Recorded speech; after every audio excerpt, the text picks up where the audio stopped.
नमस्कार। आप सुन रहे हैं शब्द काफे, जहाँ हर शब्द दिल तक पहुँचता है। आज की स्टोरी। रात गहरी थी, शहर सो रहा था, पर जय जाग रहा था। उसके मन में एक ही सवाल घूम रहा था, मैं क्यों रुक गया। जिंदगी के इस मोड़ पर उसे लग रहा था जैसे सब कुछ ठहर गया हो। जय ने एक पुरानी किताब खोली, पहला शब्द पढ़ा और लगा जैसे कोई धीरे से कह रहा हो, रोशनी बाहर नहीं अंदर होती है। उसने खिड़की से बाहर देखा, अंधेरा था, पर पहली बार उसे अंधेरे से डर नहीं लगा, क्योंकि उसे समझ आ गया था जब हम खुद पर विश्वास कर लेते हैं तो अंधेरा भी रास्ता दिखा देता है। सुबह हुई, सूरज निकला और जय भी अपने ही डर से बाहर निकल गया। आज दुनिया नहीं बदली थी, पर जय बदल चुका था। याद रखिए, जब तक हम अपनी रोशनी पर भरोसा नहीं करते, दुनिया का कोई उजाला काफी नहीं होता। ये थी आज की कहानी शब्द काफे से। नमस्कार।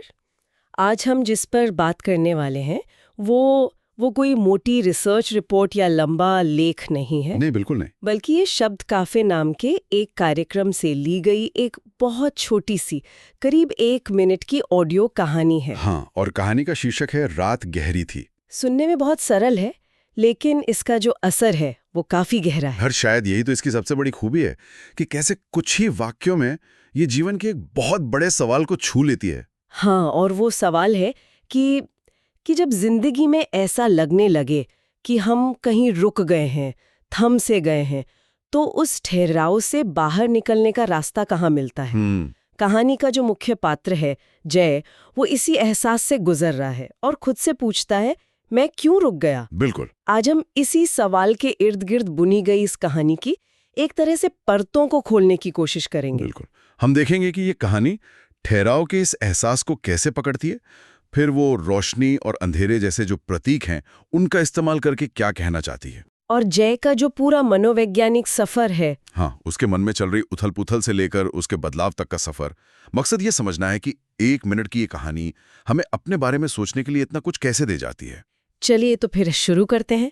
कहानी की पहली ही लाइन है, शहर सो रहा था पर जय जाग रहा था। ये एक बहुत जानी पहचानी सी तस्वीर है ना? जब सारी दुनिया शांत हो और आपके अंदर एक तूफान चल रहा हो। सही बात है। लेखक चाहता तो जय को दिन की भीड़ में भी अकेला दिखा सकता था। रात के इस अकेलेपन को चुनने से कहानी पर क्या खास असर पड़ता है? मेरा मतलब है, ये एक बहुत दिलचस्प सवाल है। दिन की भीड़ का अकेलापन बाहरी होता है, आप लोगों से घिरे हैं फिर भी अकेला महसूस करते हैं। हाँ। लेकिन रात का अकेलापन ज्यादा गहरा, ज्यादा निजी होता है। जब बाहर कोई शोर नहीं होता, कोई क्या कहते हैं ध्यान भटकाने वाली चीज नहीं होती, तब आपको अपने अंदर के शोर का सामना करना ही पड़ता है। करना ही पड़ता है। जय का जागना सिर्फ वो नींद ना आना नहीं है, ये इस बात का प्रतीक है कि वो अपनी बेचैनी से भाग नहीं पा रहा है। अच्छा। शहर का सोना और उसका जागना, हाँ। बाहरी शांति और आंतरिक अशांति के बीच का एक जबरदस्त विरोधाभास दिखाता है, जो उसके अकेलेपन को और भी तीखा बना देता है। बिल्कुल।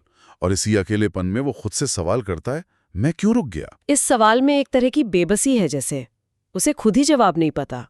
ऐसा नहीं है कि उसने रुकने का फैसला किया है। हाँ, ऐसा लगता है जैसे जिंदगी ने उसे रोक दिया है और वो समझ नहीं पा रहा कि क्यों। सही। आपने बहुत अच्छी बात पकड़ी। मैं क्यों रुक गया और मैंने खुद को क्यों रोक लिया में बहुत फर्क है। अच्छा। पहला सवाल हालात पर उंगली उठाता है, जिसमें एक लाचारी का भाव है, जबकि दूसरा सवाल जिम्मेदारी लेने की बात करता है। जय अभी पहली स्टेज में है और कहानी हमें ये नहीं बताती कि उसकी समस्या क्या है। क्या नौकरी की परेशानी है, कोई रिश्ता टूटा है, या कोई सपना अधूरा रह गया है। हाँ, कुछ भी साफ नहीं है। और ये खालीपन जानबूझकर छोड़ा गया है, ताकि सुनने वाला अपनी कहानी उसमें देख सके। बिल्कुल। अगर कहानी कहती कि जय की नौकरी चली रही है, तो शायद सिर्फ वही लोग इससे जुड़ पाते जिनकी नौकरी गई हो। सही बात है। लेकिन वजह न बताकर कहानी इस ठहराव को एक सार्वभौमिक एहसास बना देती है। ये हम में से किसी के भी जीवन का वो दौर हो सकता है। हाँ, जब लगता है कि सब आगे बढ़ रहे हैं और हम वहीं के वहीं खड़े हैं। बिल्कुल। और ये एहसास हमें बाहरी दुनिया से काट देता है और हम अपने ही ख्यालों में कैद हो जाते हैं। जय भी इसी ख्यालों के जाल में फंसा हुआ है। जाहिर है कोई भी इंसान ऐसी स्थिति में ज्यादा देर नहीं रह सकता, तो कहानी में कुछ तो होगा जो उसे इस घेरे से बाहर निकालेगा। और वो चीज बड़ी अनोखी है, एक पुरानी किताब। हाँ, कोई दोस्त या गुरु नहीं, बल्कि एक किताब। ये भी एक प्रतीक है। पुरानी किताब उस ज्ञान की तरह है जो हमेशा से हमारे पास होता है, जिसे हम भूल जाते हैं। हाँ, शायद हमारे बड़े बुजुर्गों से मिला हुआ या हमारे अपने अनुभवों से सीखा हुआ, लेकिन जिसे हम वक्त की धूल में भूल जाते हैं। हम हमेशा नए समाधान, नई तकनीक की तलाश में रहते हैं। ये कहानी एक इशारा करती है कि शायद जवाब कहीं बाहर नहीं, बल्कि हमारे अंदर या हमारे आसपास मौजूद उस भूले बिसरे ज्ञान में ही छिपा है। और उस किताब में उसे एक लाइन मिलती है जो मेरे हिसाब से कहानी का दिल है, रोशनी बाहर नहीं अंदर होती है। ये सुनने में एक बहुत ही आम सी बात लगती है ना? हम सब ने ऐसी बातें कहीं ना कहीं सुनी है, लेकिन जय के लिए उस पल में यह एक बहुत बड़ा सच बनकर सामने आती है। क्योंकि सही समय पर सुना गया एक साधारण सच भी जिंदगी बदल सकता है। जय बाहर रोशनी ढूंढ रहा था। हाँ, शायद एक नए अवसर के रूप में, या किसी व्यक्ति के रूप में जो आकर उसे इस ठहराव से निकालेगा। हम सब ऐसा ही करते हैं। हम सोचते हैं कि जब हालात बदलेंगे, जब दुनिया हमारे लिए बेहतर होगी, तब हमारी जिंदगी में उजाला होगा। और ये पंक्ति उस पूरी सोच को ही पलट देती है। बिल्कुल। ये कहते हैं कि बाहरी उजाले का इंतजार मत करो, अपना दिया खुद बनो। लेकिन यहाँ एक सवाल उठता है, क्या ये हमेशा सच होता है? क्या कभी-कभी हमें वाकई बाहरी मदद या परिस्थितियों में बदलाव की जरूरत नहीं होती? जरूरी सवाल है। अगर कोई सच में बहुत मुश्किल हालात में है, तो क्या सिर्फ ये सोच लेना कि रोशनी अंदर है काफी है? ये एक बेहद जरूरी सवाल है और इस कहानी के संदेश की एक सीमा भी दिखाता है। देखिए, ये संदेश इस बात से इनकार नहीं करता कि बाहरी दुनिया की अपनी सच्चाई और अपनी चुनौतियां हैं। ठीक है। इसका मतलब ये नहीं है कि अगर आप भूखे हैं तो आप रोटी की जगह अपनी आंतरिक शक्ति के बारे में सोचें। नहीं, लेकिन इसका असली मतलब है अपने नियंत्रण के दायरे को पहचानना। नियंत्रण का दायरा? हाँ, कुछ चीजें हमारे नियंत्रण से बाहर होती हैं, जैसे अर्थव्यवस्था या दूसरों का व्यवहार। लेकिन उन चीजों पर हम कैसी प्रतिक्रिया देते हैं, हमारा नजरिया कैसा होता है, ये हमारे नियंत्रण में होता है। अच्छा। ये आंतरिक रोशनी उस बाहरी दुनिया से बेहतर तरीके से लड़ने की हिम्मत देती है, उसे अनदेखा करने की सीख नहीं। मतलब ये आंतरिक बदलाव पहला कदम है, आखिरी नहीं। ये आपको बाहरी लड़ाई के लिए तैयार करता है। बिल्कुल।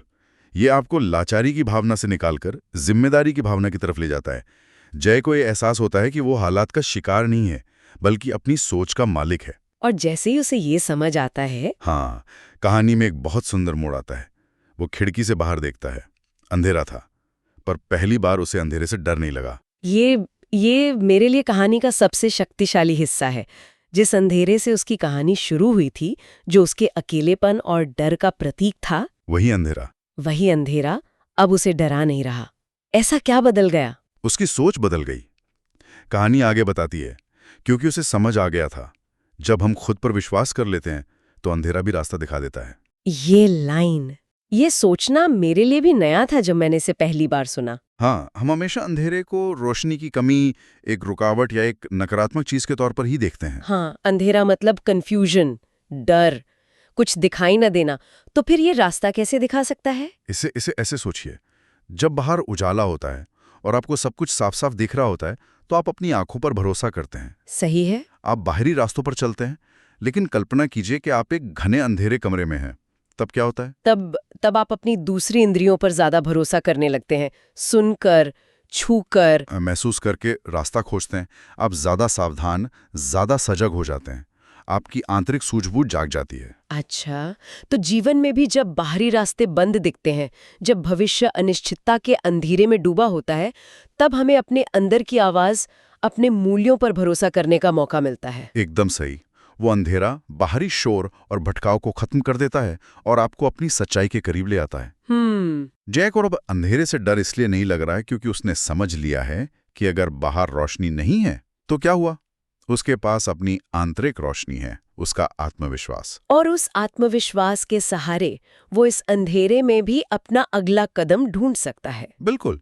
तो जो अंधेरा पहले एक दीवार था, अब वो एक शांत जगह बन गया है जहां वो खुद को सुन सकता है, ये एक तरह से डर को एक टूल में बदलने जैसा है। वाह, ये तो पूरे नजरिए को ही बदल देता है। और इसी नई समझ के साथ जब अगली सुबह होती है तो कहानी अपनी सबसे जरूरी बात कहती है। हाँ, आज दुनिया नहीं बदली थी, पर जय बदल चुका था। और यही कहानी का असली क्लाइमैक्स है। कोई जादू नहीं हुआ, सुबह उठकर जय को कोई लॉटरी नहीं लगी, न ही उसकी सारी समस्याएं गायब हो गई। कुछ नहीं। उसका शहर, उसके लोग, उसके हालात, सब कुछ वैसा का वैसा ही है। अगर कुछ बदला है तो वो है जय और उसका उन हालातों को देखने का तरीका। हम अक्सर इसी उम्मीद में अटके रहते हैं ना कि जब दुनिया बदलेगी तब हम बदलेंगे। हाँ, जब प्रमोशन मिलेगा तब मैं खुश होंगी, जब वो इंसान मेरी जिंदगी में आएगा तब सब ठीक हो जाएगा। हम अपनी खुशी का रिमोट कंट्रोल बाहरी चीजों के हाथ में दे देते हैं। और ये कहानी उसी रिमोट कंट्रोल को वापस अपने हाथ में लेने की बात करती है। ये कहती है कि असली बदलाव बाहर से नहीं, भीतर से शुरू होता है। जब आप अंदर से बदल जाते हैं तो वही दुनिया, वही चुनौतियां आपको अलग नजर आने लगती हैं। जहां पहले आपको रुकावटें दिखती थी, अब शायद मौके दिखने लगे। जहां पहले डर था और वहां संभावना नजर आए। बिल्कुल। जो बात मुझे इसमें और दिलचस्प लगी वो ये है कि कहानी की आखिरी लाइन पूरी बात को एक सूत्र में बांध देती है। याद रखिए, जब तक हम अपनी रोशनी पर भरोसा नहीं करते, दुनिया का कोई उजाला काफी नहीं होता। बहुत गहरी पंक्ति है। इसका मतलब है कि अगर आपके अंदर आत्मविश्वास और वो आत्ममूल्य की कमी है, तो आपको बाहर चाहे कितनी भी बड़ी सफलता मिल जाए, कितनी भी तारीफ मिल जाए, वो आपको अंदर से कभी भर नहीं पाएगी। वो उजाला हमेशा दूसरों पर या हालात पर निर्भर रहेगा। जैसे ही वो भारी स्रोत हटेगा, आप फिर से अंधेरे में महसूस करेंगे। अच्छा। लेकिन जो रोशनी अंदर से जलती है, वो आपकी अपनी है, उसे कोई आपसे छीन नहीं सकता। वो हर परिस्थिति में, हर अंधेरे में आपका मार्गदर्शन करती है। तो जय की सबसे बड़ी जीत यही है कि उसने बाहरी उजाले का इंतजार करना छोड़ दिया और अपनी आंतरिक रोशनी को जलाना सीख लिया। इस कहानी के स्रोत यानी शब्द काफे कार्यक्रम की टैगलाइन भी है, जहां हर शब्द दिल तक पहुंचता है। मुझे लगता है ये कहानी इस टैगलाइन पर पूरी तरह खरी उतरती है। हाँ, ये दिमाग से ज्यादा दिल पर असर करती है। बिल्कुल। यही कहानी कहने की कला की ताकत है। ये आपको आंकड़े या तर्क नहीं देती, बल्कि एक भावना, एक अनुभव देती है। ये क्लिप आत्मचिंतन के लिए एक छोटा सा बीज बोने जैसा है। आप इसे सुनते हैं और ये आपके अंदर कुछ सोचने पर मजबूर कर देती है। और ये दिलचस्प है कि कहानी के अंत में अगले एपिसोड का विषय भी बताया गया है। हाँ, विश्वास, और कहानी का शीर्षक है छोटा कदम बड़ी जीत। इससे लगता है कि ये कार्यक्रम इसी तरह की आंतरिक शक्ति और प्रेरणा देने वाली कहानियों की एक श्रृंखला है। और ये विषय भी जय की कहानी से जुड़ता है। छोटा कदम बड़ी जीत का विचार यही है कि बड़े बदलाव रातों रात नहीं होते। उनकी शुरुआत छोटे, आत्मविश्वास से भरे कदमों से होती है। शायद जय का अगला कदम भी कोई बहुत बड़ा क्रांतिकारी कदम ना हो। हाँ, बस एक छोटा सा नई सोच के साथ उठाया गया कदम हो। सही। बिल्कुल। ये सब एक ही दर्शन का हिस्सा लगता है। बदलाव की शुरुआत भीतर से होती है और उसे हकीकत में लाने के लिए छोटे, लगातार उठाए गए कदम जरूरी हैं। तो अगर हम आज की इस पूरी बातचीत को समेटें तो जय का सफर एक रुके हुए, लाचार महसूस करने वाले इंसान से शुरू होता है। फिर एक पुराना भूला बिसरा ज्ञान उसे मिलता है जो उसे बाहरी दुनिया से नजर हटाकर अपने अंदर देखने को कहता है। सही। इस नई समझ से वो अपने सबसे बड़े डर यानी अंधेरे को एक नए नजरिए से देखता है और उसे एक मार्गदर्शक के रूप में अपनाता है। बिल्कुल। और अंत में वो एक ऐसे बदलाव तक पहुंचता है जो बाहरी हालात पर निर्भर नहीं है, बल्कि पूरी तरह से उसका अपना है। एकदम सटीक सारांश। और इसका निचोड़ यही है कि जीवन में असली प्रगति दुनिया को बदलने की कोशिश में उतनी नहीं है जितनी खुद को बदलकर दुनिया को देखने का नजरिया बदलने में है। बदलाव की शक्ति और उसका नियंत्रण हमारे अपने अंदर है, क्योंकि हर बदलाव हमारे दृष्टिकोण से ही शुरू होता है। ये एक बहुत ही उम्मीद देने वाला विचार है तो, लेकिन ये हमें एक बहुत ही जरूरी सवाल पे भी छोड़ जाता है। अच्छा। कहानी जे के बदलने पर खत्म हो जाती है। हमें ये पता है कि दुनिया वही है, पर जे नया है। हाँ। लेकिन सोचने वाली बात यह है कि इस बदले हुए नजरिए के साथ अब उसका अगला कदम क्या होगा। जब इंसान अंदर से बदल जाता है लेकिन उसके आसपास की दुनिया वैसी ही रहती है, तो एक नई शुरुआत असल में दिखती कैसी है? वो अपनी इस नई ऊर्जा को एक्शन में कैसे बदलेगा? हाँ, बिल्कुल। कहानी हमें इसका जवाब नहीं देती, और शायद यही इसकी खूबसूरती है। ये सवाल हम सब के लिए अपने अपने जीवन के संदर्भ में सोचने के लिए छोड़ दिया गया है। कल का शब्द होगा विश्वास। और कहानी छोटा कदम बड़ी जीत। अगर आपको ये कहानी पसंद आई हो तो इसे अपने दिल के करीब रखिए और किसी अपने को ज़रूर बताइए। मैं हूँ आपका दोस्त शब्द काफ़े से जय सुख। आपका धन्यवाद। Bye bye.